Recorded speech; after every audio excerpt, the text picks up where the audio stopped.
കിട്ടിയാൽ പൂച്ച എലിയെ കൊല്ലാൻ നോക്കും. എലി കയറു കടിച്ചു മുറിക്കാൻ ശ്രമിക്കും. കശാപ്പുകാരനെ തൂക്കിലേറ്റാൻ തയ്യാറാകും. കശാപ്പുകാരൻ കാളയെ കൊല്ലാൻ എത്തും.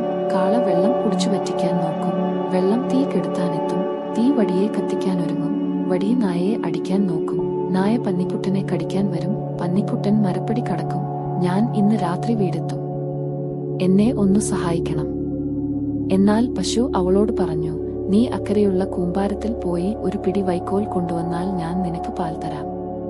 അങ്ങനെ വൃദ്ധ വൈക്കോൽ കൂനയുടെ അടുത്തേക്ക് പോയി.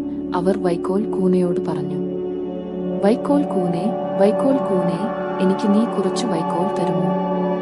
വൈക്കോൽ കൊടുത്താൽ പശു എനിക്ക് പാൽ തരും. പാൽ കിട്ടിയാൽ പൂച്ച എലിയെ കൊല്ലാൻ നോക്കും. എലി കയറു കടിച്ചു മുറിക്കാൻ ശ്രമിക്കും. കശാപ്പുകാരനെ തൂക്കിലേറ്റാൻ തയ്യാറാകും. കശാപ്പുകാരൻ കാളയെ കൊല്ലാൻ എത്തും. കാള വെള്ളം കുടിച്ചു വറ്റിക്കാൻ നോക്കും. വെള്ളം തീ